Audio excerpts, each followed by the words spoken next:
Hello, everyone. Thanks for tuning in to episode 88 of the Guardian Hub podcast, where we talk about Destiny, our love of the game. We like to bring on different guests and communities to learn about them, their experiences in Destiny, and we discuss other topics too. Your hosts, as always, are Kingsley Mac, Sin, Des Raven. How are you guys doing tonight?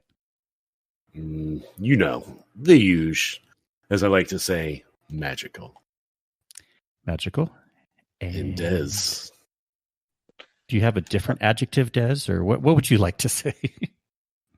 I'm doing much better than I was doing last week. I'll start off with that one. Holy crap. Finally over my stomach virus thing that I had. So nice. That is massively better. So you would say you're stable. Sure. At least far more than I was. No, that's good. That's not good to be any type of sick, and so glad you're feeling better. Makes two of us. We have a lot to talk about tonight. First, I want to introduce our guest, who's back for the second time on our show. I guess we first had him back on episode 25, but now he's back.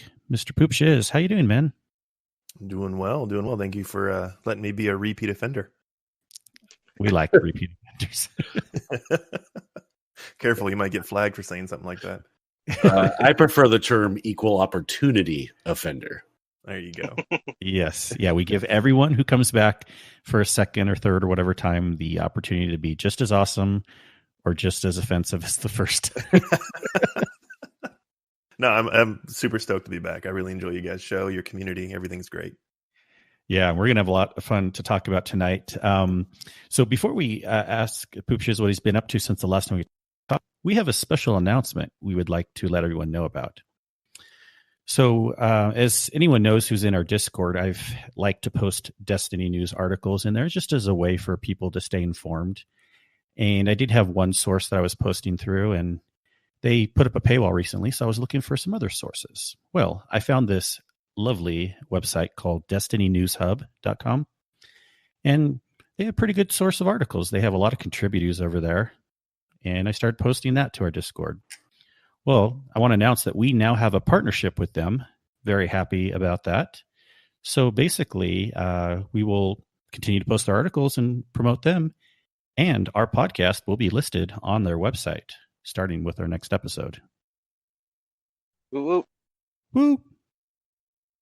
So yeah, that's awesome. Destiny News Hub, thank you for that. And hopefully you guys will continue to be awesome, and we'll be awesome and talk about you guys. You know, they have a lot of articles, and I was looking recently.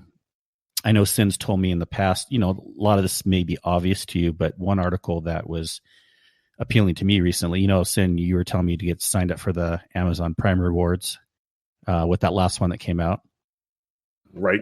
Do you know about the new updates with Amazon Prime Rewards with Destiny? I know they released new stuff the other day, like the new emote and the new and the Sparrow, and it's the Lord of Wolf Sparrow. But yes, I did pick those up. Yeah, that's basically it. And again, Destiny News Hub has an article about it. Basically, it's going to look a lot better now. The Amazon Prime loot drops through Twitch are going to be more seasonal based. So that was kind of the big news item. So along with that, we get the emote. Let's see, I had this pulled up here with the what is it called here? I like to call it a frozen hug. Yeah. Okay, it's called the Unchained Exotic Emote or Frozen Hug. There you go. But I think it's pretty cool that the Destiny Prime loot, you know, back again when you were telling me originally about it, and I've known about it before, I'm like, I don't care. I pretty much have all that stuff. Now, that last one, there was one new item, but basically what they're saying is the stuff is going to be better. It's going to be more seasonal based, more new stuff. So it's more appealing to me and hopefully more appealing to everyone. So I don't know. I just thought that was pretty cool. Yeah, that would be awesome to have it seasonally based, and it's not something that you're getting from 5 or 6 seasons ago, and it's just kind of old, outdated materials. And it feels like some of the original stuff that they had here in the past year was really old and outdated. So, yeah, and that had a purpose, I'm sure. Like, especially people that haven't been playing Destiny as long as us. But you can get a lot of that stuff now with the new way they changed the store, with your Bright Ingrams. They go back, 3 seasons and older, all the way back. So it makes sense for this Prime loot to be stuff that's kind of useful to all of us, whether you're new or old in the game. Right. So anyways, I thought that was cool. Indeed. And I just saw they had an article about about something I just got. What did you just get? CloudStrike. Oh, lucky. I'm still going for that myself. How many times do you think you ran it? Quite a bit, actually. I've been running it on and off between strikes and some other items tonight, just trying to get some other stuff done. Season of the Hunt Triumph stuff that I needed. And I finally went back one more time right before joining over into the podcast channel, and it finally dropped. So I would probably say at least 30 times. At least. Yep. Oof. Wow. And most people probably know, but in case people don't know, how do we grind for CloudStrike? So all you got to do is run the Empire hunts, the match-made Empire hunts that's in the Europa Director. And that did happen, or that did drop just right after the raid. They unlocked the matchmaking portion of the Empire hunts. But yeah, it doesn't matter what tier you're on. You can run the Adept, the base version, and you get the same chance as the upper tiers. You just got to keep grinding it over and over to have a chance to get it. Yeah. Do you have that yet, Shiz? Yeah, I picked up CloudStrike. I think it was about my 13th, 14th run. I think so. And it's super solid. It's a lot of fun to use, but I'm just a horrible sniper, so I can't. I mean, it's fun when I connect, but I don't connect very often with it. But when you do. Yeah. So, Des, have you tried for that at all yet? I have not touched the match-made Empire hunts just yet. So no, I'm 0 out of 0. So of course I do not have it yet.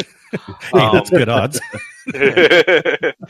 But I did see a video of somebody running through Last Wish, trying to use CloudStrike as the main DPS on every boss or every encounter, and apparently it works magnificently, except for Riven. Okay. I mean, I guess that makes sense. The lightning.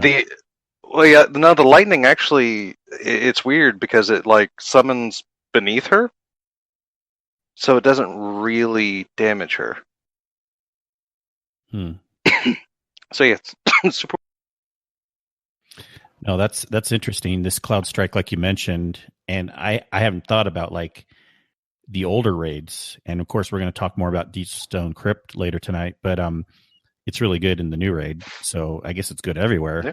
Is the point we're making. I mean, it definitely potentially is. I mean,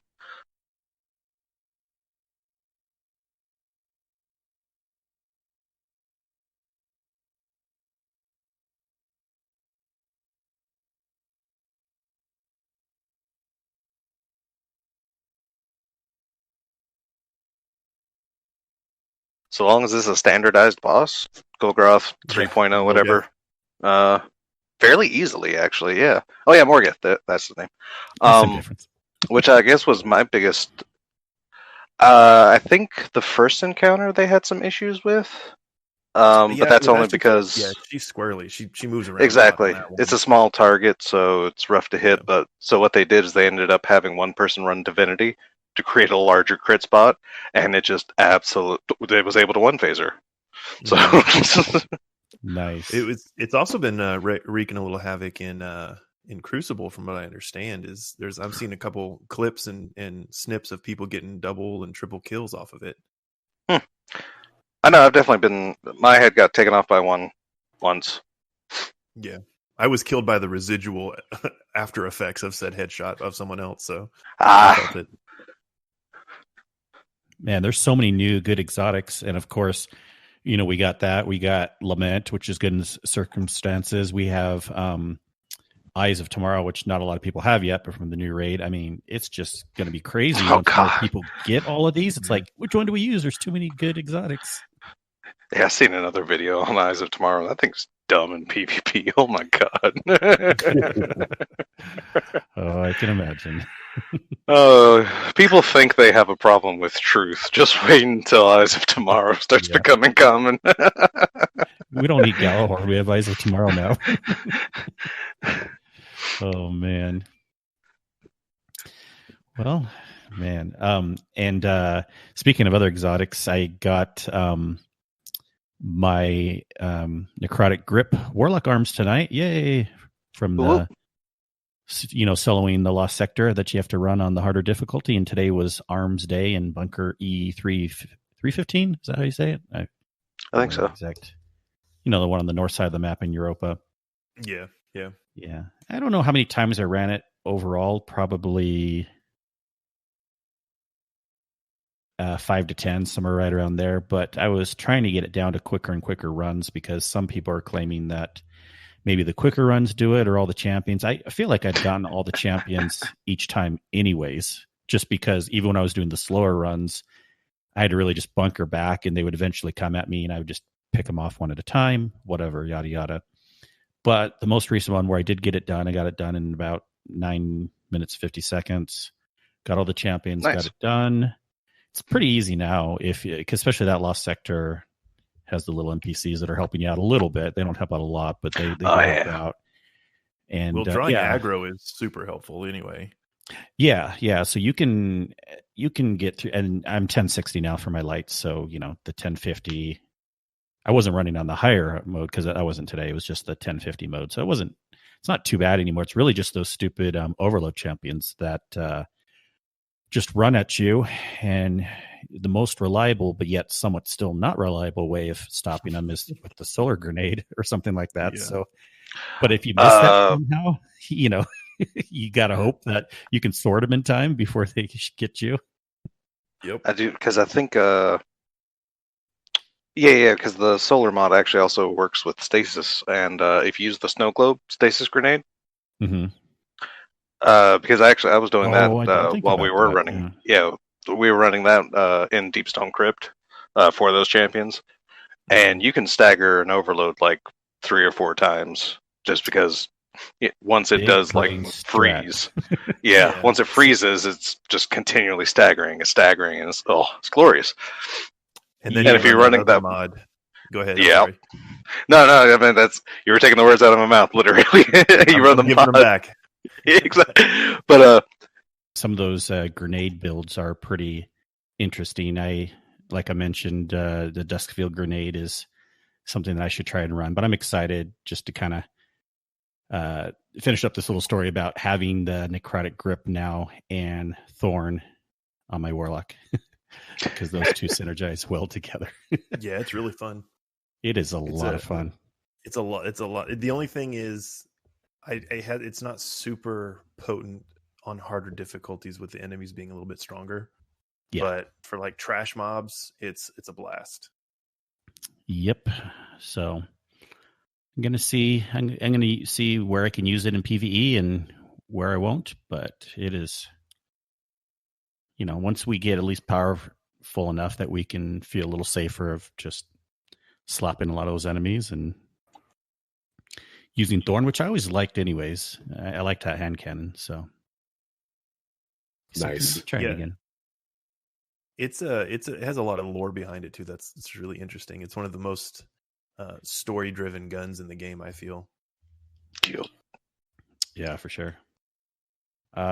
We'll continue to talk about Destiny, but I just kind of want to say, Shiz, what's new since the last time we talked to you? Boy, it's been a while. How's pandemic life treating you, and doing any kind of work these days or staying home? Well, it's funny you say that because I am actually a full-time stay-at-home dad now. The wife retired me full on. I was a teacher. She brought me out of the classroom, and then she's just been kicking butt to where I even had to quit my part-time job just to take care of the kiddo. And so I am literally living the dream of being able to play games and chase the kid around and just do husbandly household duties, basically. Now, is it the dream? Because I know sometimes, like, even when it's reversed, like the people are like, I'd almost rather work a job in the office than chase the kids around all day. You know? Well, I mean, I was an educator for 13 years, so I'm really You were used to already kids. Yep. I'm super comfortable with kids when it comes to like teaching and talking to them. A lot of people are afraid to be stay-at-home parents because they really don't know how to stare at their kid and communicate and connect with them for longer than, just after dinner or just before breakfast kind of situation before you ship them off to school. And I have no trouble with that. That's probably one of my biggest strengths. And Excellent. so I'm I'm literally and metaphorically, I'm right at home. And so I'm just super thankful that I'm able to do this, especially with the nature of the economy and how just this last year has been. My wife has excelled. Her business is doing great. And we are super blessed, super thankful. And I, I can't say that enough. So I wouldn't be here if it weren't for the beautiful woman that's taking care of everything. So. Yeah, no, that's awesome, man. That's cool to hear. And much props to you, and glad that it's working out well. And you mentioned it though, is like people do get stir crazy.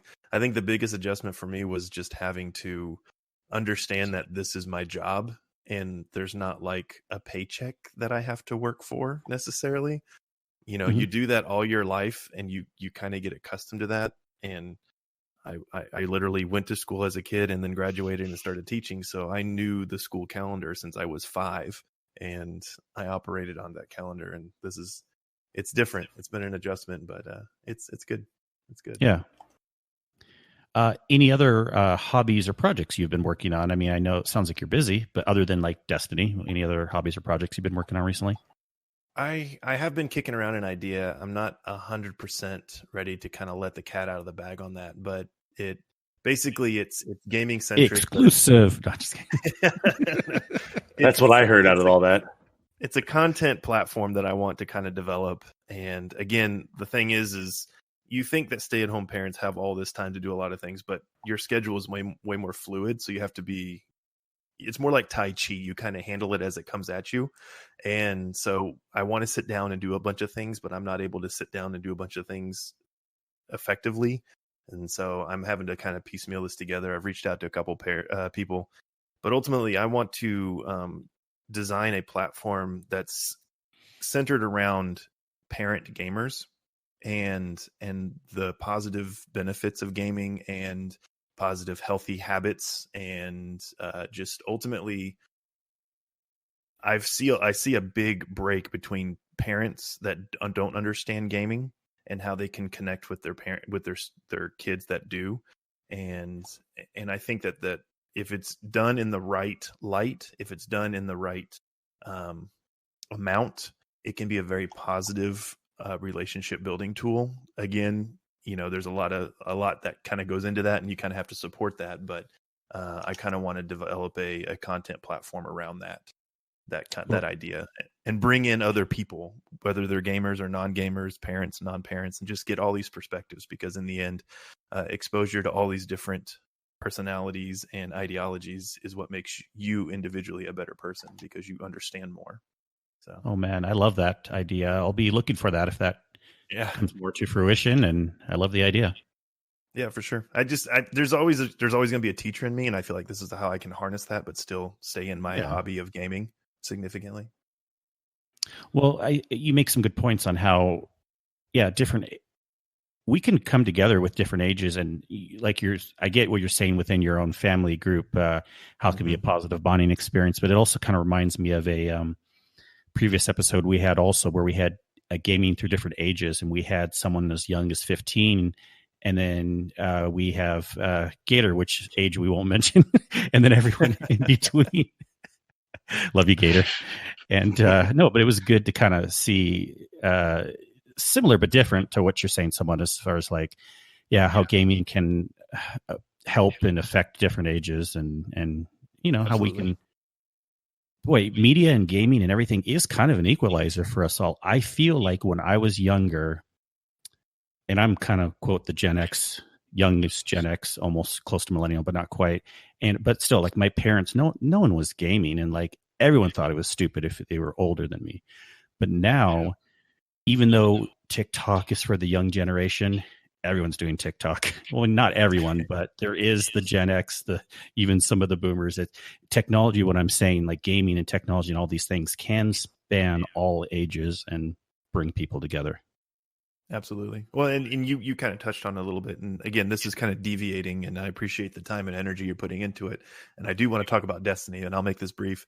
But you mentioned it about how when you were young, your support system at home really had no idea what it was that you were doing when it came to games. They had really no idea of the content. They had no idea of like the interfaces and how to, if it broke, how to fix it, that kind of situation. Whereas now, all those early adopting gamers, when gaming hit the mainstream consumer base, where it was, people could afford it, those are all middle-aged people now, and even they're starting to get outdated by the advancements of the gaming and the consoles and just the platforms, and we've seen an incredible just business side when it comes to like marketing and just all of that stuff, microtransactions and all that stuff kind of creeping in on it as well. And it doesn't feel as wholesome as it used to when you first started gaming.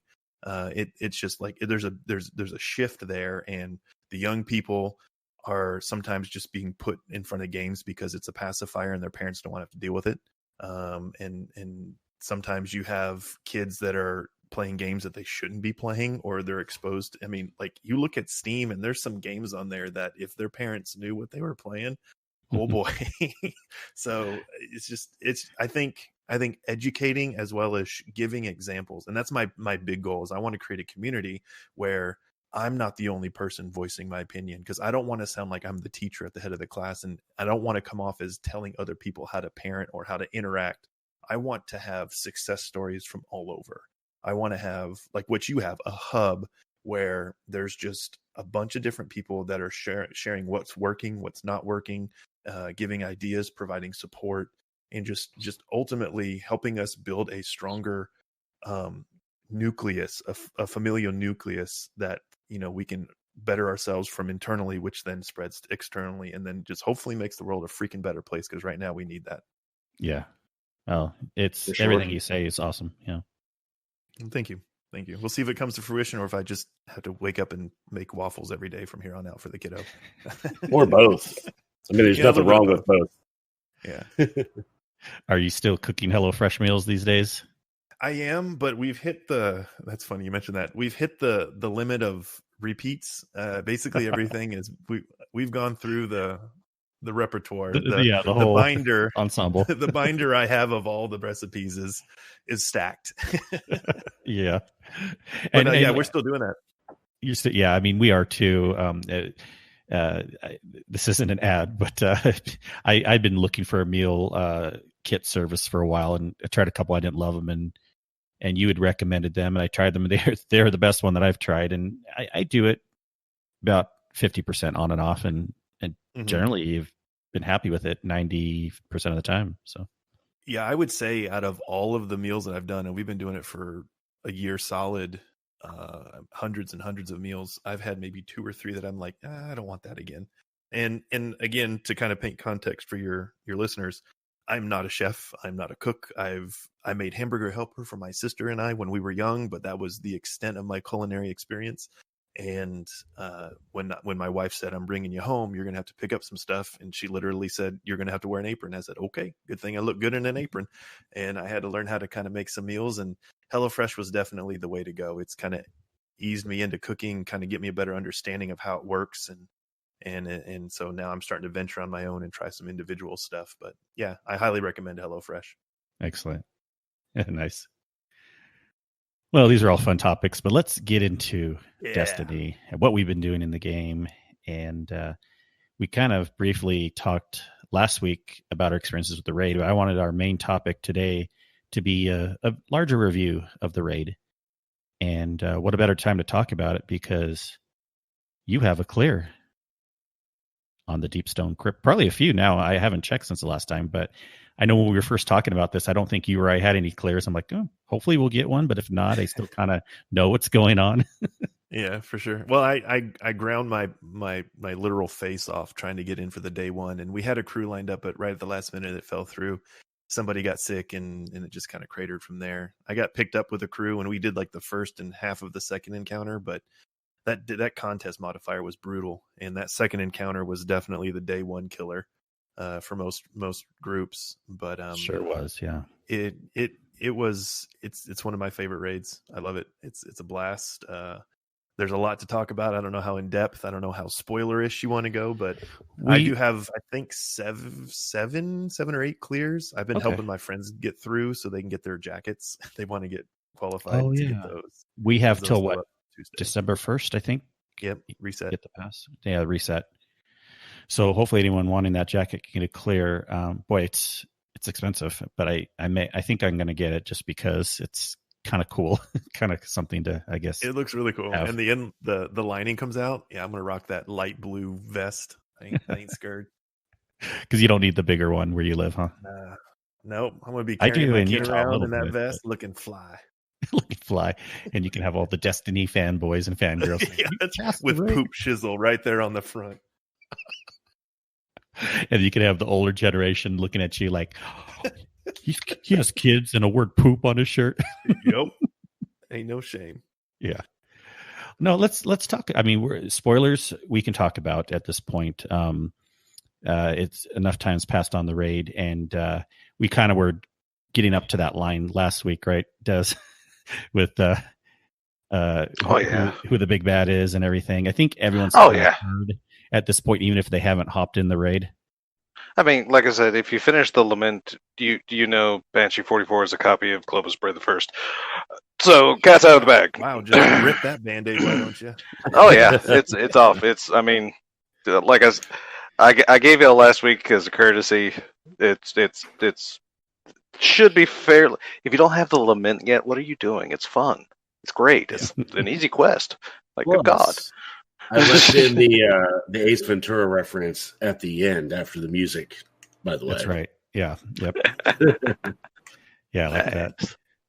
Well, let's just kind of go through, as long as we want to talk about each encounter. We don't have to get super detailed, but kind of just our thoughts of it, what we like about the encounters, how easy or hard we think they are nowadays. Because now that power, like you said, Shiz, now that power leveling's off, a lot of this raid, in my opinion, I think is going to get pretty easy, pretty fast for most groups. I don't know what your thoughts are, but I agree completely. In fact, it's already starting to, you're starting to see that significantly. That contest modifier where you're 20 under each encounter level, I mean, it hurts. It really does. And getting back in there after that was lifted, doing that first encounter, we literally one-phased the first encounter just because we were so used to being as fast and as fluid as we could to avoid the enemies as much as we could. And once we could like one shot a lot of the things that took a clip and a half, it was a piece of cake. And again, I'm not saying that from a bragging level. I'm just saying that from a difficulty standpoint, from where you were and then now where we are. And it's definitely very approachable, very everybody should be able to do it, and you can do it at a pretty medium light level. You know, up until the last encounter, you can run through with pretty much any weapon you want. That Lament sword does help significantly, especially on the second encounter, but there's enough wiggle room within the fire team for other people to kind of make up for any loss that other people have with weapons or gear. Mm-hmm. Yeah. So in this first encounter, in some ways, I feel like the first one, you have to have at least 3, maybe 4, depending, people on point. And so in some ways, the first encounter can almost be the most complicated at first until you learn where to find the little keypads on a wall and the people upstairs. I always want to say seeker now because Sin has, but scanner.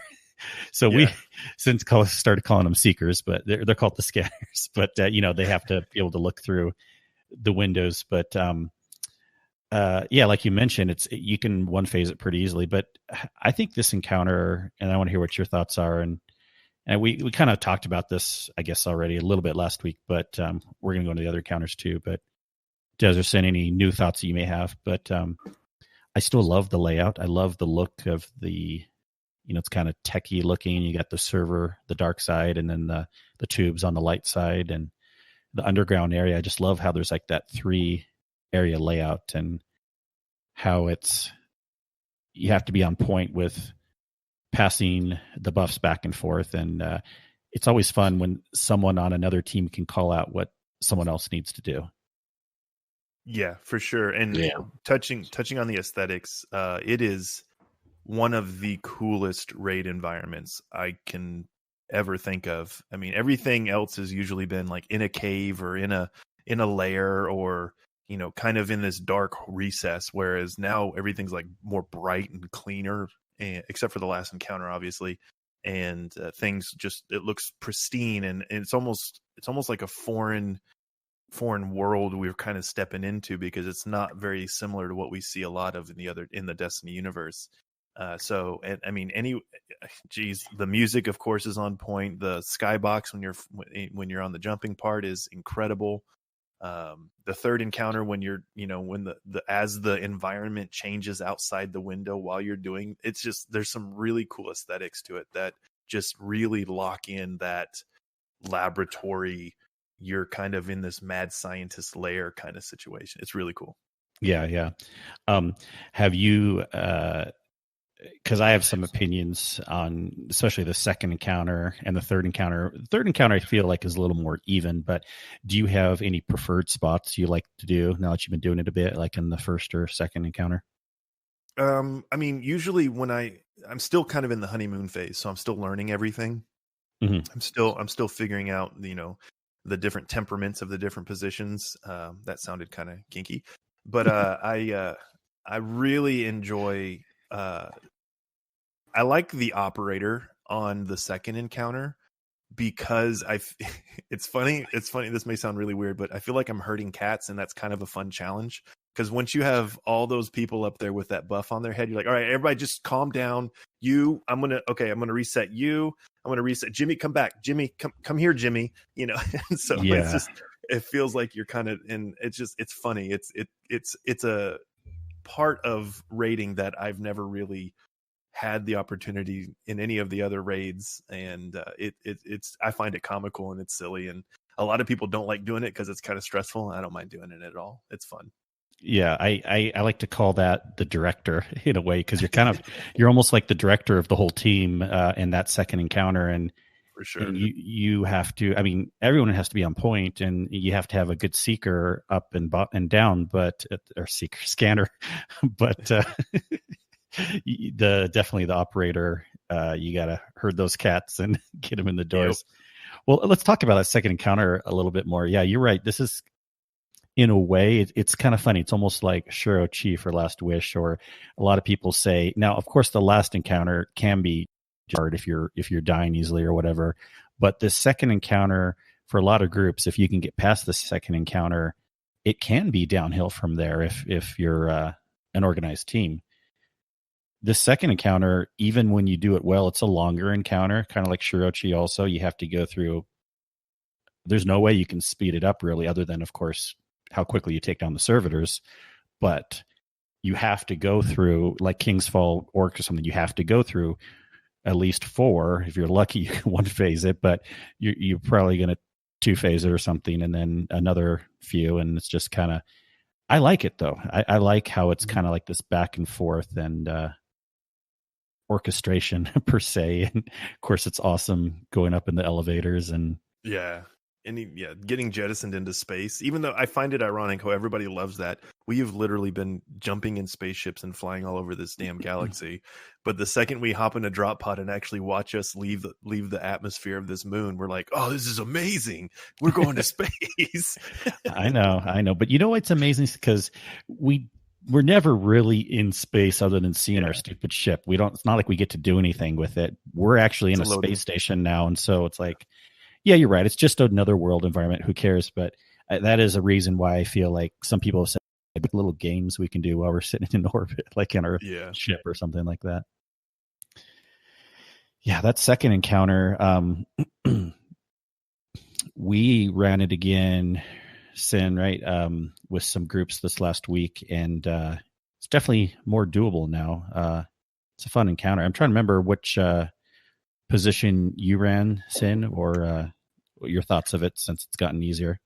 So the second encounter, I ran the scanner on the lower level. Okay. And it definitely is much easier. Still got the chaos moments where you're trying to juggle, when you're trying to actually locate the correct Detrix, where he's actually or she's at in the arena. And sometimes it can be a little chaotic there, but with the sword strat, oh my gosh. Yeah. You can 1 to 2 phase us pretty easily. And Lament. So we all need to run up and hit it at the same time with Lament. Yep.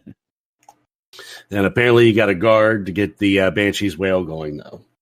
Yep. Guard. Rev her up. Rev it up. And she melts pretty quick actually. So yeah, I mean it's a lot easier. And I got it clear. I think you put me in a cone of shame last night when I got my clear. Because I was a little delayed for our rendezvous, I should say. So you got to clear with Liv also, right? Yes, but I just did I just took my boss checkpoint. I didn't want to run the whole raid again with her. Oh, okay. So I just did the boss checkpoint, and she was a little bit behind with the one clear before, and then we almost one phased it doing the 4-ball strat. I know a lot of people may not know what that means. But we almost one phased it with that, and I died because I was I wasn't really familiar with the encounter and how the damage phase worked. So I died during the damage phase, and we were just a sliver away. Where if I would have been alive, we would have one phased him. Nice. Yeah, we'll talk definitely about that encounter too here soon. But that's awesome. She's great. She got me my first clear also. I haven't gotten another clear since. I know I could have. Some of the groups we were running with, we just weren't able to pull it together. But she's an awesome person that we've had on the podcast before. Twice. I forget the first episode, but I do remember the second episode. It was 69. Right.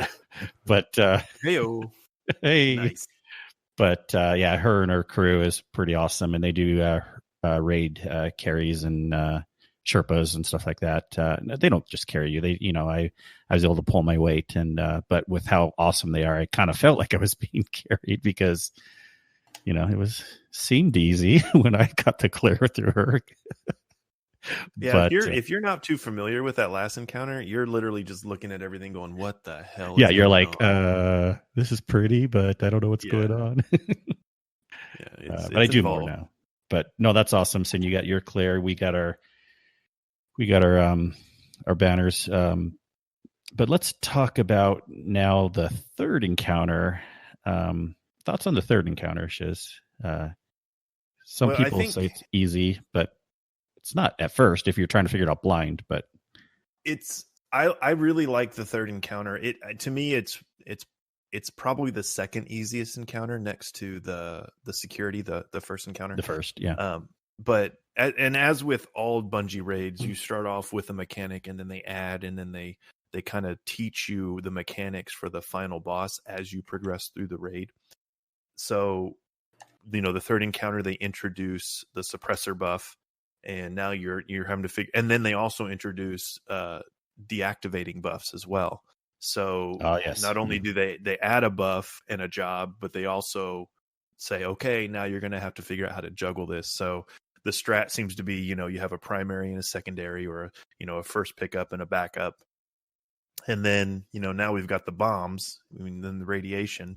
And one thing that I really thought was interesting was the fact that you could just walk up and take the bomb off somebody else. I thought that was really interesting that they made it that kind of easy for transfer. But I guess given the nature of the encounter, that makes the most sense. Usually you have to shoot something, or you have to interact with something other than the person directly. You don't see a lot of direct handoffs like that. You think about Crown of Sorrow, you pass the buff by shooting the orb, and just situations like that. So I was really kind of pleased that you could literally walk up, take it from your buddy, and then finish the task. And that was a pretty neat touch. And ultimately the buffs, I really like how the buffs add to the encounter, or add to the theme of the raid. I think we were starting to get so mechanic heavy Whereas, again, Crown of Sorrow, the last encounter just felt like a juggling act. Shoot the crystals. Okay, now go transfer the buff. Okay, now, stand here and double melee and sword, shoot the hand. It was so busy that it didn't really feel like it added to the lore or the story of the encounter. Whereas we have these 3 buffs and it feels like we're working together to, disarm something, like literally we are, or we're working together and we're using something that's kind of, I guess, canonical to what it is that we're doing in the environment we're in. So I really like how that feels, and it really adds to the encounters. I really like it too. It almost has a feeling of a fluidity of something kind of like the crystals encounter in Eater of Worlds, where it's not super hard, but it's still fun because you don't know exactly what's going to come next, because there's the random mechanic you mentioned, something about you losing the buff, the something augmented, I think is what it was called. But you don't know who's going to lose the buff. And so then you have to, on the fly, pass it to your backup person. But the encounter is so freaking fun. You think about this raid, and this raid is set up purely in a human-built environment. All the other raids have been very fantasy-driven by the other races of the enemies. Like you're in caves or you're on the Leviathan ship. So you're kind of at the mercy of whatever world they build there. Whereas here, you're in a lab that was built by Golden Age humans, and you're kind of having to work within that environment, so it feels humanistic as compared to the more fantasy driven of the other raids. And again, that adds a layer of enjoyment into that, because it feels like, oh yeah, I can feel like humans were here before, and this looks like something scientific I would be doing. Yeah, sure, I need to suppress the guy by shooting here, whatever. And it just kind of adds to the whole thing. Yeah. And then the last couple of things I want to say about the encounter is just, which makes it kind of fun too, is just having that familiar music from Tanix, they're all kind of used to, and how the encounter increases. Like you said, you're seeing through the window. It's like the space station is basically crashing down, and you have this sense of urgency, especially I'm sure we're not going to have it as much once are used to it and have run it a million times, but it's so cool, kind of just that sense of urgency that they built into it, where the encounter is just getting more and more intense, where at first you just kind of see it looks like you're going through space, or they're going by kind of fast, and then it starts looking like fiery and yellow, and you're like, oh, and it just kind of gets more and more intense as you go along. And then of course the floor opens up and you have to run out all frantically to make sure you get out and you're safe. I kind of feel bad for the AI text lines, the voiceover lines.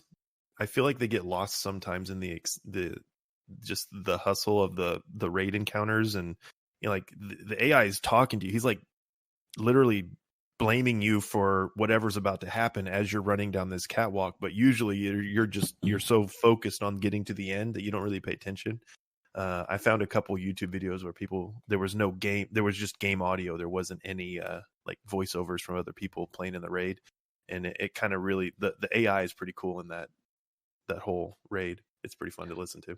Well, it's good. Thanks for letting us know. So I think that's something that I'll then keep in mind later on when it's not as hectic. When I've run it a million times, I'll try to listen for that more.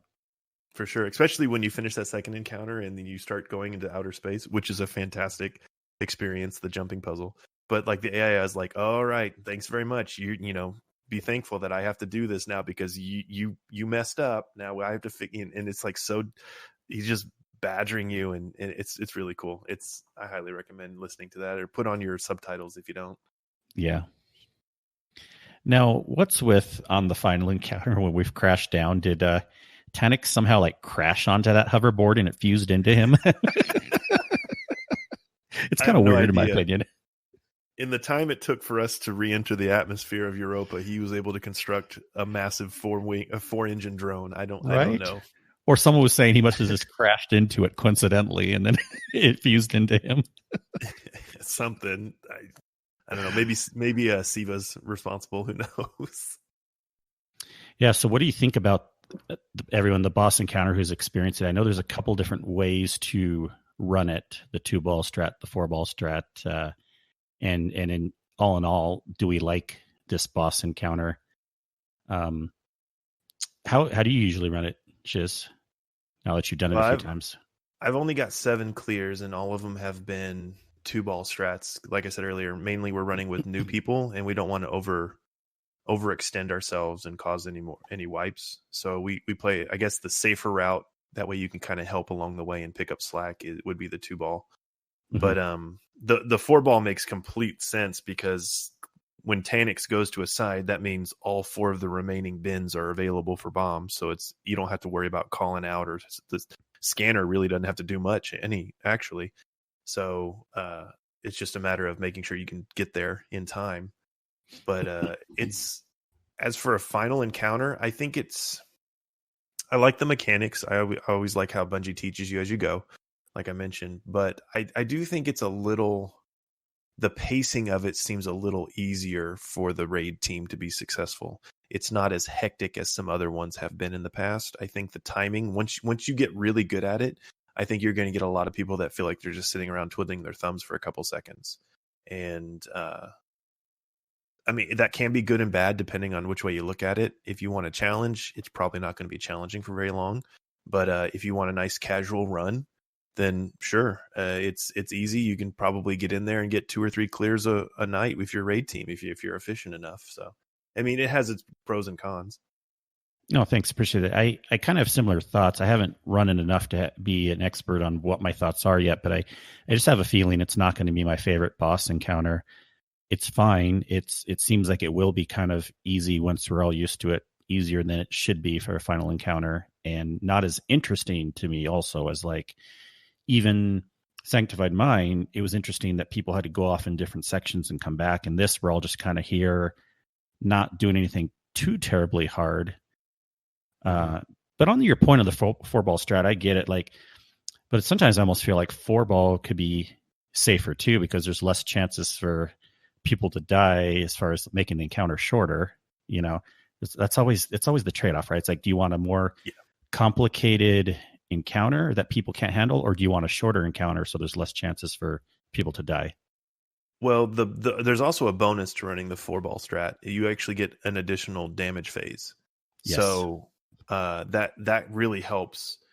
But it also, I also think from a developer standpoint, that's kind of like a facepalm situation, where it's like, now you're just going to have all these raid teams that just literally one phase all the time once they get that strat down. And then I think also on the LFG community, you're going to have a bunch of elitists out there going like, all right, if you don't know how to do this, you can't run with us. And then that just creates toxicity within the community. So it's kind of a double-edged sword. I mean, I like the idea of being rewarded if your team is good enough to do that and efficient enough to do that. But I also think that kind of limits the replayability to a degree, or creates, like I said earlier, a level of elitism in itself that kind of excludes some other people that may not have the opportunity or time to jump in. Okay, we'll see where this goes. See, I was still thinking, and I could be totally wrong, but I was thinking that the 4-ball strat will become the default standard for everyone once it becomes easier and later on. And I was thinking the 2-ball strat would be the elitist, like the purist groups. Like you're supposed to, kind of like Riven, run Riven legit versus legit, the cheese, But we'll see. You could be right on, because you've run it more than me. I was just assuming the 4-ball would, because it's once you figure out the timing of how to get back in time. And even if one person dies, it's not a big deal, because you can usually 1 or 2 phase it pretty easily. Yeah, that's true. I mean, it's going to be, time will tell. But yeah, time will tell. I think 4-ball will be the desired approach because it's faster, but people will probably default back to the 2-ball if they're having trouble, if they're struggling. Because I think there's less risk reward if you run the 2-ball, as long as you can stay alive, as long as you can keep your fire team members alive. Then I think bouncing back from a 2-ball strat almost fail from a 4-ball strat, because I mean, like, if a 4-ball fails, that means only your operator and your suppressor are not there, and then they probably need to be on standby as quick as possible to relieve anybody that's about to die. Yeah. And so that can be a little pressure setting, and you got to have some confidence in your team, and your teammates have got to have confidence in themselves. But I don't know. We'll see. We're still early on in the honeymoon phase of this raid, and a lot of people are loving it.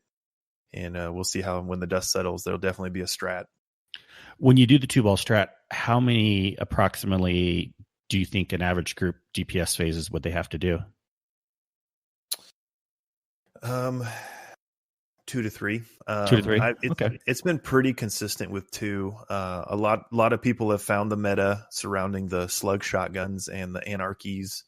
I know there's still a couple out there that are popping up. I know there's some Cloud Strike fans, and even I've seen some people 3-man it with the raid rocket launcher, the Eyes of Tomorrow, and I think that's what it's called, Eyes of Tomorrow. I think it is. Mm-hmm. Okay, but I'm of the idea, whenever I run new people through, I try to play to their strengths. I try to play to what they're comfortable with. I never try to put people outside their comfort zone, but I do encourage them to try something new because, again, I think the more you're exposed to, the more you're experienced with, the better of a player you will be. And I can get a little wordy when I'm trying to describe scenarios, but it's important to me to make sure everybody else knows what everybody else is doing. Mm-hmm. And I feel like as a teammate, you are better at doing your job if you know what's expected of others and how they do their job. So the 2-ball strat kind of allows you to kind of the pacing a little bit easier, so you can get an idea of what's going on around you, and you can kind of come back and rest for a second and maybe gather ammo. Whereas the 4-ball strat, you jump, you're running, then you jump into DPS. And if you can one phase it, perfect. If not, then you're probably not doing something right. Yeah. Oh, right on. No, those are all good points. It's fun talking about this. Sin, anything else you wanted to add, or when you got your clear, what did you think of that end encounter? See, I did it only the one time under the 4-ball strat. So, and, I'm running again with a team that has done it tons and tons of times. It seemed pretty easygoing, pretty lax. I do think there's some quirks about it that, can hold some people up. But I think, again, once you get it all down, it shouldn't be an issue. Yeah.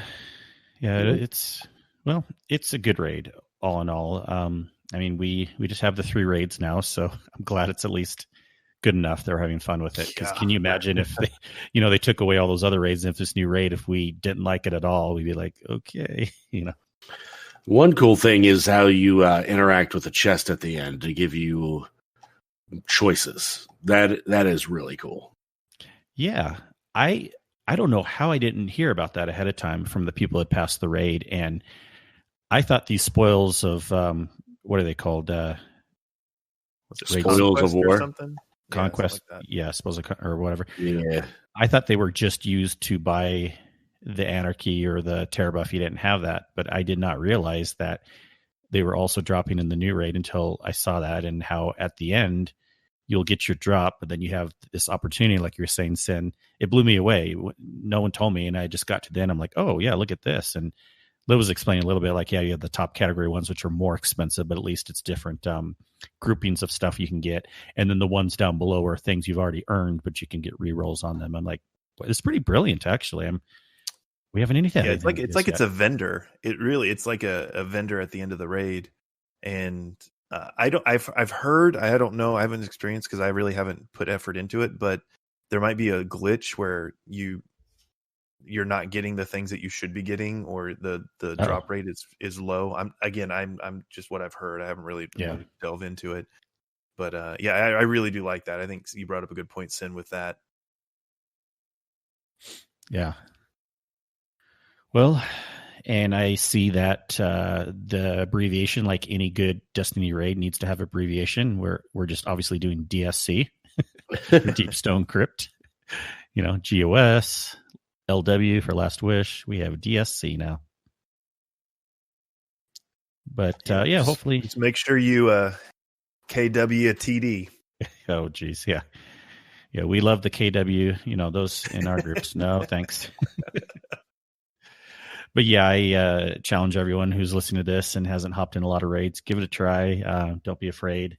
These raids are a lot of fun, and anyone knows our group, Guardian Hub, we love to be chill about it. We don't mind teaching. If we have a group we're trying to get a specific clear for a specific reason, then we'll just organize that our own way. But generally, when we're doing raids, we're totally happy to like, yeah, let's bring some new people through. Let's have fun, and even if we don't get a clear, we'll just chip away at it again another time.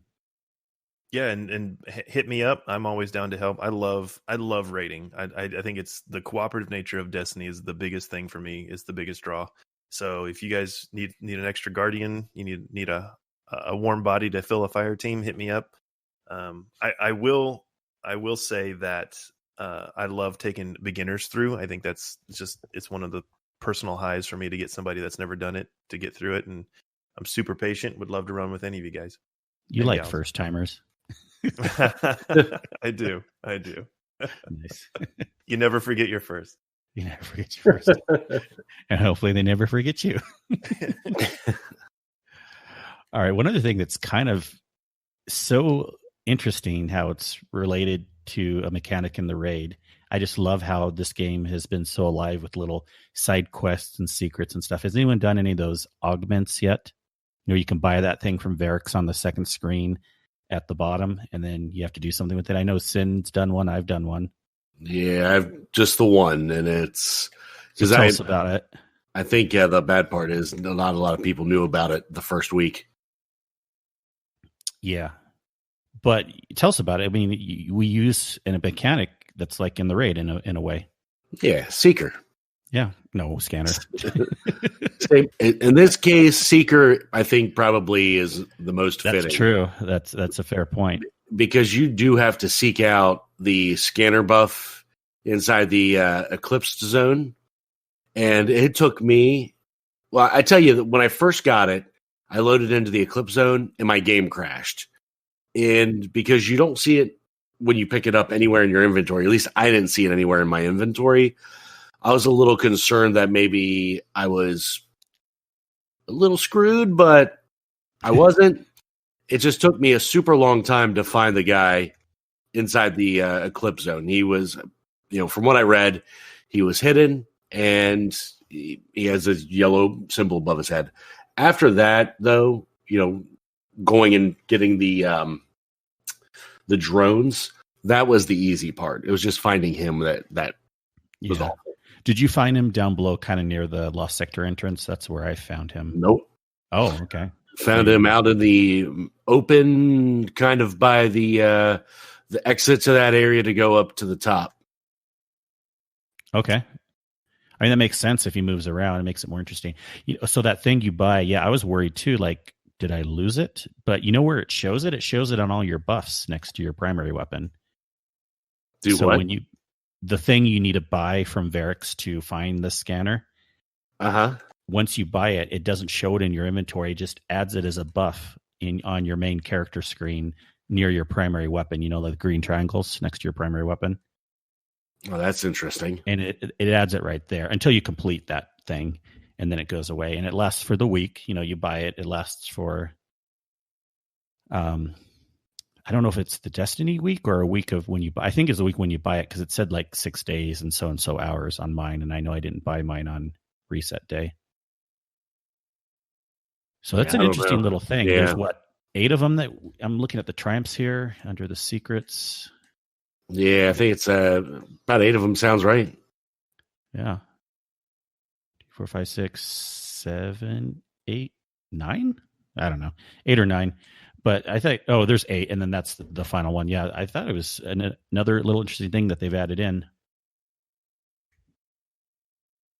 I wonder what the lore is on that. Probably because these tech fallen. I mean, it's interesting. We have like the scanners and the operators that they have this buff, and then we can get it from them. And they were in the raid, and this all happened with the Eclipse zone. So are we to imagine that they were?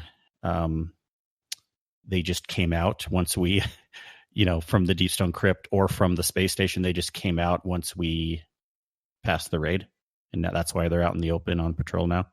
I mean, that's what I'm gathering. I don't know. Any thoughts, Des, or any other interesting lore things you've run into recently? Fallen. Fallen. Yes.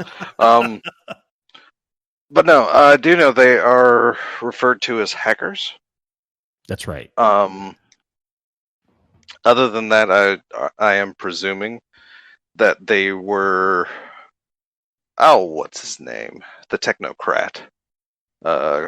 Considering he was a fallen smart enough to hack into or piecemeal Vex technology. I'm gathering that they have something to do with him. That makes sense. Yeah, what is that technocrat's name? Not that it matters, but I was the annoying one. Who annoying isn't? one. He was for me. Yeah.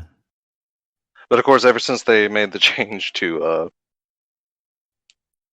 how long you stay frozen, it made him drastically easier. Yep, that is true. We'll just call it the technocrat. Yeah, I forget his name. He was like the second lieutenant you faced, I think. Yeah, because the first one was the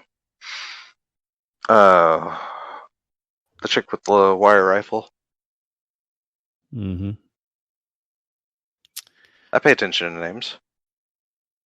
It's. I was just running through the campaign for the second time myself. My wife Stacy started playing again yesterday, and we only got through a couple of missions. She was actually having fun getting sidetracked in all the Cosmodrome stuff. Nice. Because she did play D1 a lot, and and going Praxis. through all that stuff. Praxis, Praxis, I believe. Yes, that is the name. That is one of them. Yeah, I'm sure you're right. Praxis. Is there always like is names, right? With not always, but a lot of the, Axis and Praxis and. Well, you had Psylocke the Defiled back in D1. Yeah. Well, he was defiled, so maybe his name was wrong because of it. He got kicked out of Elixir camp because he had a weird name. You're not. What about these Wrathborn hunts? Have any of you hopped in them much? I haven't, other than just running the 4 to. I haven't even tried to get powerful through them this week because it's kind of lower on my list. I don't really seem to care right now. I've ran them enough to where I've unlocked probably the best thing to unlock for them, and that's the ability to use a raid banner in the Wrathborn hunts. Whoa, sir! Where is that one? Is that like the last one, or it's 8 out of. You have to get to rank 8. Okay, yeah. It's not the last one, but it is. It's the next to last benefit you can unlock. It's nice though that in the Varix did it too, where if you upgrade them enough, they turn from a powerful into a pinnacle. And yes, I did get that. Yeah, but rank 8 raid banner. When it first dropped, when Beyond Light first dropped, I was like, so we only have 4 pinnacles, and then over a matter of a week, it doubled because you unlocked all these things and upgraded. So that was nice. That was really nice. That was. I think I still actually have powerfuls left this week because I have a tendency that when I see a rep, or had a tendency whenever I saw a rep package as a reward, it's I'm going to go for that one. Yeah, I did some of those too. So here's the thing. I'm just waiting for more. I mean, I know I can run it more to unlock the nodes, but I'm almost waiting for more. Certainly, we got to imagine there's going to be harder tiers or more bosses we can card in, right? Are we just waiting for them to introduce more? I'm thinking no. Really? Yes. So we have it here. Sin's prediction. Okay. I think you're all in with the tiers, and it could be wrong, but at least you're all in with the tiers for what you need for the seasonal grind. The seasonal grind, I was looking at the seal or the title today, and that's what I've been running here for the last hour or two, where you have to get kills with the grenade, you have to get kills with the submachine gun, kills with the linear fusion. You have to run so many Wrathborns with the hunt plate on. You have to do tier 2s. You have to do all the tier 2s. You have to kill one of them with a certain weapon. And that's all the title chases for the season. There's nothing on there that's grayed out. or that looks like it's time gated for something like a tier 3. So unless I'm wrong, or I could be wrong, it's not on there for the title, so you probably are not going to be anything more than what we got. Well, how do we get tier 2s? I thought the tier 2s were just the 2 on the right of the 4 that we have.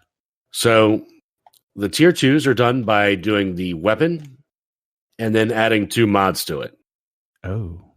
So you can't, that's the only way you can add 2 mods or 2 mutations, as they would put it, is by doing the weapon. You do an armor piece, you can only do 1 mutation, and then the other, you have to equip every slot regardless. But in order for it to be tier 2, both 2 mutations have to be applied. Gotcha. Yeah, I've done a lot of not, because I figured it didn't matter to me yet. I was just running it for the experience, and I was kind of often just blanking out the second and the third spot just to get it done. I mean, gosh, I'm looking at this now, Sin, you may be right. That's a little disappointing. This is going to be one of the lightest seasons ever. I guess that kind of happened with Shadowkeep too, right? Like the actual seasonal content wasn't too much. And honestly, the weapon kills are going to be annoying enough. And I say that, but I don't think, I've gotten through them fairly quick just tonight because I think most of the submachine gun stuff done. And now it's giving me an opportunity to play around with the grenade launcher, which I haven't really played around with, which speaking with Nalzi earlier, it's Martyr's Retribution like 2.0. It's the breech loaded grenade launcher. And it does it's incredible. It does work really, really well. And I'm surprised because I haven't really used it up until this point. But I'm mowing through ads pretty quick with them. But yeah, hot take. You heard it here. Yeah. I do want to add to that though. Didn't Bungie say like the seasonal content will persist throughout the year though? So this will stay even though Season of the Hunt is gone or over. And so couldn't they add more in later seasons to keep it somewhat relevant? True. And hopefully that means they're just not adding on to this. They have a different seasonal event and they're keeping this one. Is that what we're hoping? That's the way I interpreted it. I don't have that information at hand, but I do believe they said something about how instead of what they did the last couple seasons where like the Seraph bunkers were there and then they weren't, and then the sundials were there and then they weren't, number one, the Crow needs to stay relevant if they want to keep him in, because I think he's too powerful of a character in the universe to just have him do a seasonal event. Yeah, indeed, for sure. No, and you're right. They did say that. I just wasn't putting 2 and 2 together of how it would all work with. They might do that just for the simple fact that next year we're going to have the Witch Queen. So, I mean, that makes sense in that regards. Yeah, I think that they're kind of elongating the usefulness of it by drip feeding the number of enemies we can fight now and then adding more later. Maybe that's all speculation, though. Yeah, they could definitely expand on it.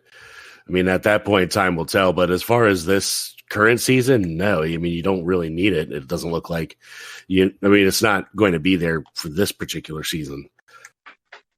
Yeah, let's look at now.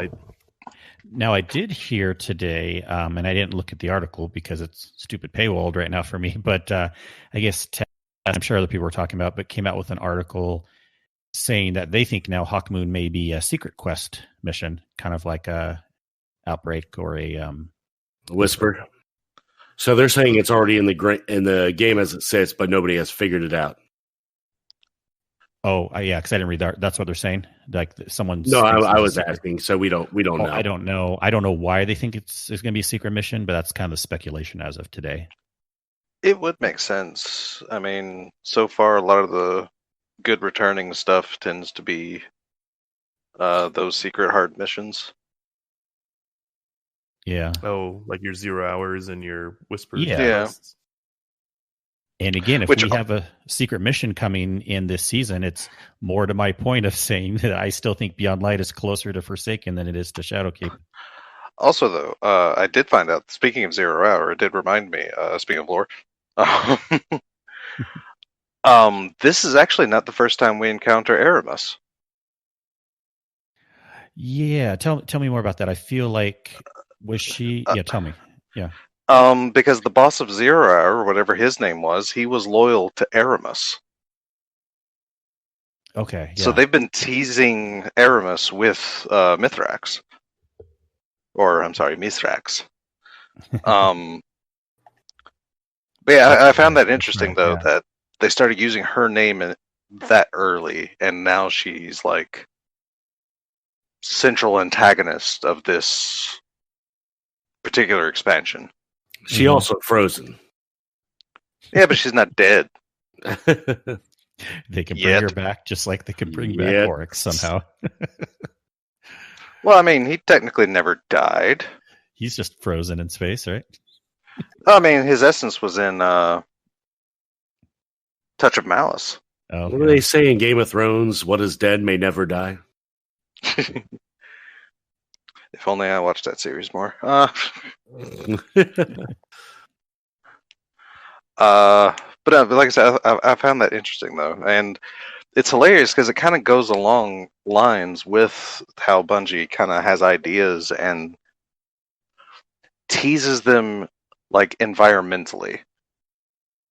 Because, back in D1, or, yeah, I don't know, y'all may have started, some of the hosts may have started a little late to get the full experience, but in D1 Vanilla, at the, I believe it was where Rasputin's bunker entrance became, but you had the Celebrant of Oryx in that area in D1 Vanilla, and then we wouldn't figure out who he was until a year later. I remember hearing that story at least, and yeah, I thought that was pretty wild. So I think that's super, super interesting how Bungie tends to do that, to litter just the fact that you don't even know, what all's important. Like, Mithrax himself was actually apparently in D2 Vanilla, because there was a mission. What was it? You had the choice of it was a mission on Titan, and you had the choice of killing either a Hive Knight or a Fallen Captain to end the mission. Mm-hmm. Yep. But if you let the Fallen Captain live, there's this extra bit. But apparently that was Mithrax. So, yeah. Like I said, a lot of interesting things that Bungie tends to do like that. So, yeah. And, then you have Tannix. Someone that even in the lore has died 4 different times. Yeah. Because apparently he was the target of Cade and Andalbrask's Vanguard dare. And the dare was whoever didn't kill him would have to be the Hunter Vanguard. And Cade killed him.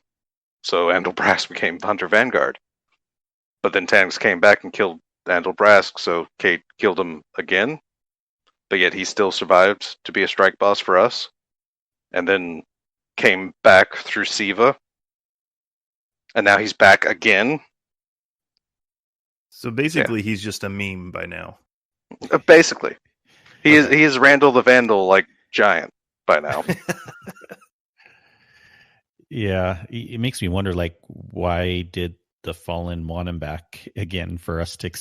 In this, we're experiencing him in this raid. He keeps dying. Why did they even want him back? Maybe if we give him the Axis treatment and make him half vehicle, he'll work.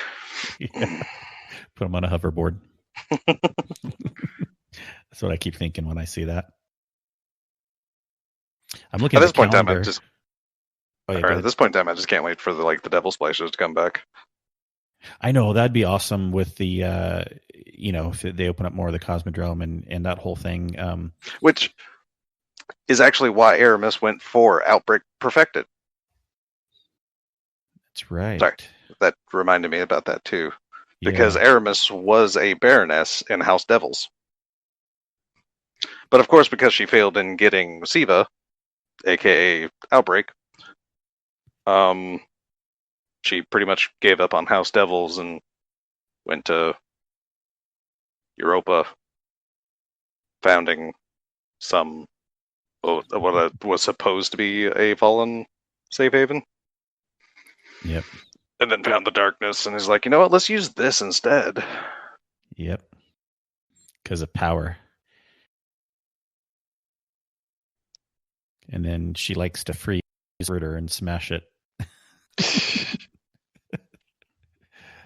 Yet they still are using servitors out and about, the House Salvation servitors, so they don't hate all their servitors. I thought that was interesting.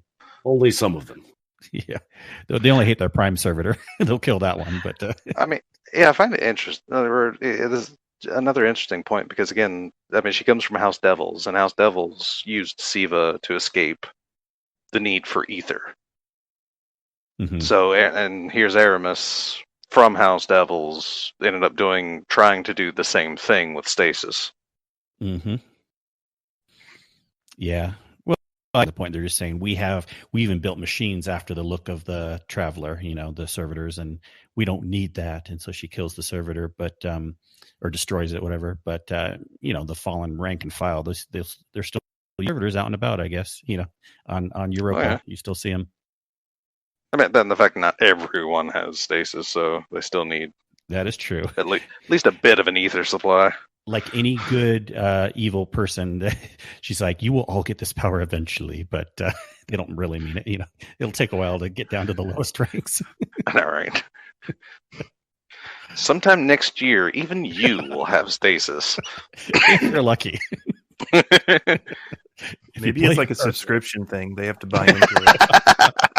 Yeah. We're still, if you can, it's a microtransaction. Yeah. We're still missing your fee once you come up with it. Oh, you died by the Guardian's hand? I guess you don't get it. Some people are on the free track. Some people are on the premium track. Wow. And speaking of track, I was looking at the calendar and to see what was coming up this season, because sometimes the calendar doesn't tell us everything. Can you guys believe 2 weeks? I mean, by the time this episode comes out, we'll have the Dawning starting. 2 more resets. Nice. Have Yay, more cookies. Oh, we'll see what happens with that. Oh, it's going to be more cookies.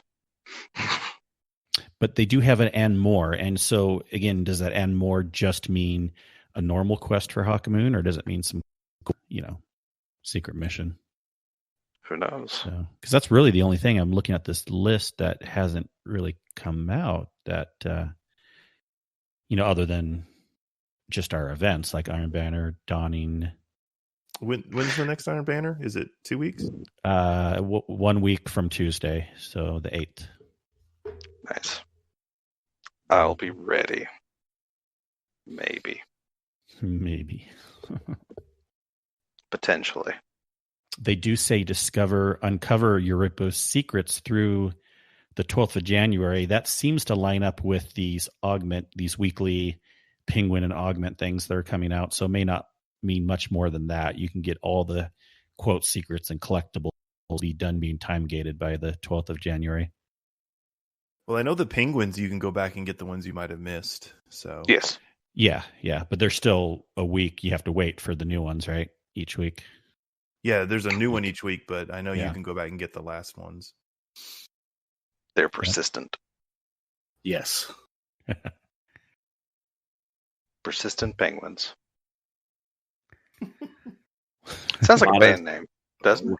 Like Modest Mouse, like persistent penguin. Right? I like it.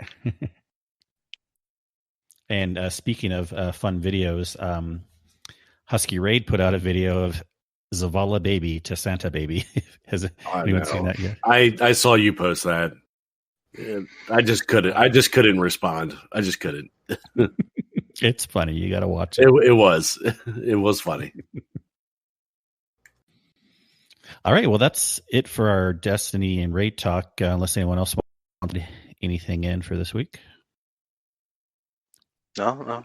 That's As about all the always, destiny I've got.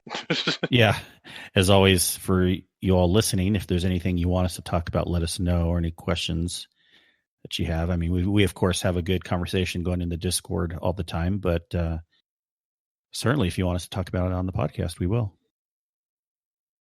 There's been plenty to talk about each week, that's for sure, because the season is still newish and Still we're all kind of fresh, getting yeah. through the raid and figuring all the stuff. And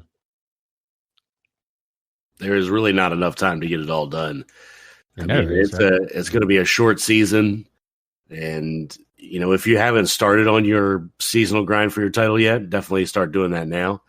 Especially if you're just wanting to casually do it, because there's going to be a lot of kills that you got to get done with these seasonal weapons. So it won't take you too long, but start on it now, just to be just to start getting it out of the way. All right, and for our guest Shiz, any other things you wanted to bring up before we finish up for the evening? No, I think you're right, Sin. It's going to be a bit of a grind because we're coming off of a 5-month season previously. Yeah. So we're used to a little bit more leniency, but not this time. I will say one closing thing: the triumphs for the raid seem to be pretty easy, except for the flawless one. I can see that one being an issue, but the raid encounter specific ones seem to be easy, and I'm curious to see what these bounties are going to be for the other challenges from Hawthorne once clans start hitting those ranks that can unlock those. And yeah, that's always interesting. That's just what I was going to add there, because I've done the Tanix one, the final one by accident, and most people have gotten it by accident. And the first one's pretty easy; it's actually kind of fun. So, and the second one's it's not that hard; it's just a matter of timing when you kill certain things. So it's pretty straightforward. That's good to know. This raid banner, it's very red, very bright. I like it because it's still fresh and new. I passed the raid, but I can't see myself running with it for too terribly long because it's just so bright. I don't know. Oh, you're talking about the emblem. Emblem, yeah, that's what I meant. Yeah, the emblem. You're a candy striper. Basically, right. I actually kind of like the, I just put it on now, the Vanguard seasonal emblem. Kind of has that techno look of the V. Oh, yeah, the blue one from the Adored. Yes, doing the Adored quest and getting that ornament for it. Yeah, I really like those three. Those are really cool.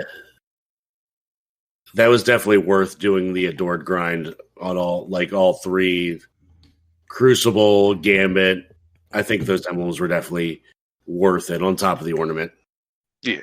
All right. Well, we've asked you in the past, Shiz, as a bonus question, what your favorite dessert is. So instead of that, do you have any kind of a favorite food item or drink that you've had lately or made? We were talking about food earlier. I'm not gonna lie. If you know what a Whataburger is, their breakfast taquitos are amazing. They're just probably the best fast food breakfast you could get around. So I would say Whataburger taquitos. If you don't know what they are, then I'm sorry, you're not in an area that serves them. If you do know what they are, you most likely agree with me, because they are the best. They serve them from 11 p.m. through to 11 a.m. That's the time frame, those 12 hours. So I cannot tell you the number of times I've come out of a bar drunk and just I need food, and I'll sit at a Whataburger and eat 3 of those and talk with my friends till 4 a.m. It's just, and then a lot of college study sessions. Those help me survive. Just beautiful, unhealthy things, but they're really, really good. Well, you at least got to tell me what's in it. What type of a meat? It's I know taquitos, literally a breakfast taco. So you've got it's basically an egg base. It's a tortilla, egg based, Gotcha. and then you can put in anything from sausage, bacon, there's cheese, and then they also take their hash browns and they'll cut those up and put them in there. So you get, they call it potato, but it's just cut up hash brown, and they're just little, I don't know, just like a tortilla size breakfast taco. And it's the most simplest thing, but they're so good, so freaking good. Well, I have heard of Whataburger, but yeah, we definitely don't have them in this area. So maybe that's good that I've heard of it. It must be, popular enough, and wonder what areas they're in, if they'll ever expand. It's a southern thing. I'm in Texas, and I know like the original Whataburger was in South Texas, so they're everywhere down here. Okay. Man, I'm hungry now. Yep. Well, they're serving right now. Oh boy, I'll be right there. All right. Well, again, it's been a pleasure having you on tonight, man. Dude, I am super excited to be back. And again, congratulations to you and your community for getting partnered up with this news hub. And I hope that just further expands your empire and exposure, and you guys keep fostering this amazing community. And truly does make us the best hub on the net. Yes. We got to add other hub partnerships, right? All the hubs will join together. Sin with the mad flex there. All right. So congratulations, guys. That's awesome. Oh, thanks. Guardian Hub and Destiny News Hub. Better than any other hub. That's awesome. The power of 2 hubs in one. Yep. All right. Well, Mr. PoopShiz, where can people find you if they want to play with you on raiding or whatever in the game?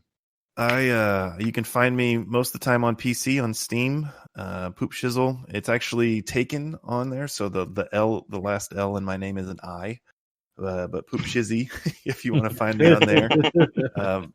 It's kind of like 6 Degrees of Kevin Bacon. You probably know somebody that I've raided with or hung out with, so just ask around. I'm sure somebody. Oh yeah, the poopy guy. I know him. And you're in a lot of Discords. Yeah, I'm fairly active, but the streams have been kind of limited lately as I've kind of figured out my stay-at-home dad schedule. I don't want to be kind of hopping in for an hour and then hopping off. So I do apologize to anybody that's looking for streams, but those will be coming back hopefully after the start of the year and things settle down. And because I'm playing the game here, whether or not my kid's school's going to close because of COVID. So it's always, I'd hate to get going on something and then just to shut it down immediately. That's my mentality I'm afraid of. But the streams should be coming back, but you can find me on twitch.tv/PoopShizzle and on Twitter @PoopShizzle. Excellent. Des, where can people find you, good sir? You can find me as usual, lurking in the myriad of discords, and on Twitter @DES_Raven. Scene? Scene. My underscore brother. You can find me on twitch.tv/SinMedia, Sin is CYN. And over on Twitter @Sin_Media. Kingsley, bring that cone of shame and take us out. No underscores here. I'm just Kingsley Mac on all the places except for on Twitter. I am MC Kingsley. And you can find our show, The Guardian Hub, either on Twitter as The Guardian Hub or on our lovely website, theguardianhub.com. Again, the best hub on the net. It certainly is. It's because of all of you all are excellent.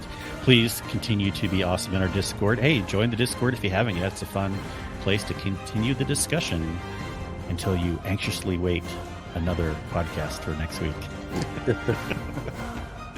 Hey, we love you all, and thanks for listening, and have a great week. Goodbye. Later. Later.